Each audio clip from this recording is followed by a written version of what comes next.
Wir sind das Synthesizer Studio Berlin und wir feiern heute unsere Premiere auf der Superbooth 2023.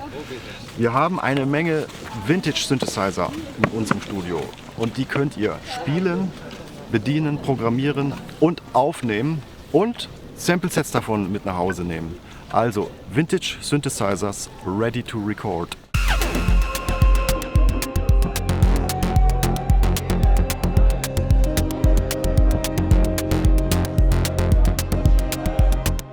Und der Fachmann für das Recording ist Stefan. Wenn ihr zu uns ins Studio kommt, dann helfe ich euch beim Aufnehmen, Recorden, Mixing, Mastering, was auch immer ihr machen wollt, und dann wird es schon was.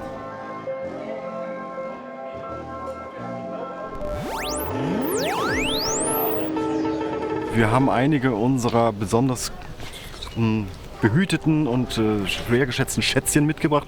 Zum Beispiel ein Yamaha CS80. Der war auch mit Abstand der beliebteste. Da hat sich halt jeder gleich drauf gestürzt.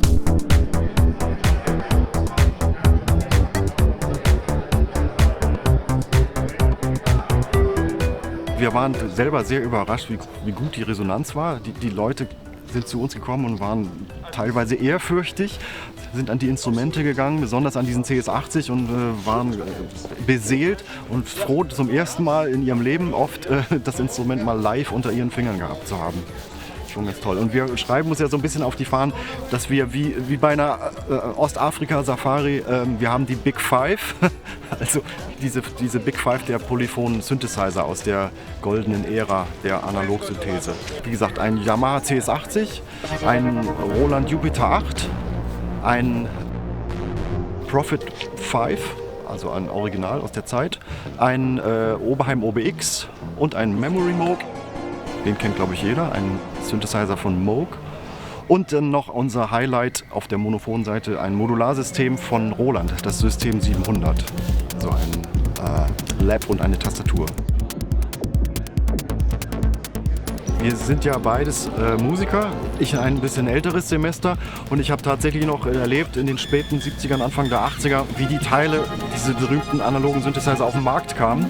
Und natürlich als 16-, 18-Jähriger konnte ich mir das nicht leisten, und jetzt habe ich mir halt einen Traum erfüllt.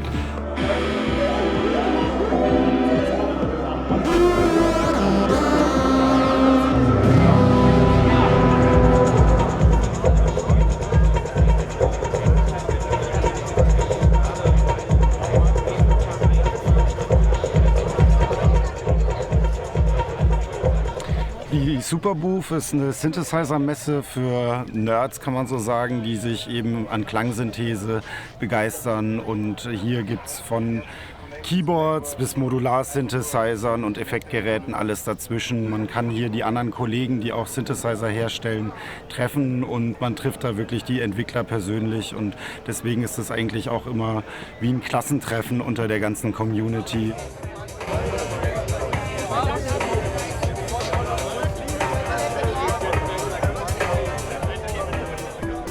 Ja, wir waren ganz erstaunt. Der Stand war immer voll gefüllt. Eine Traube von Menschen, durchgehend, besonders an diesen Publikumstagen Freitag, Samstag. Und hat total Spaß gemacht. Und wir hoffen dann natürlich auf Resonanz, dass Leute dadurch jetzt mitbekommen, dass es so ein Studio gibt, wo man die wirklich spielen kann, und dann auch zu uns kommen. Und das war das große Ziel. Also für uns war das eine ganz tolle Erfahrung. Wir waren überrascht, wie viel Begeisterung von den Leuten herüberkam. Und wir sind mit ziemlicher Sicherheit nächstes Jahr wieder dabei. Und wer uns in der Zwischenzeit besuchen will, der kommt zum synthesizerstudio.com. Auf der Website findet ihr alle Infos.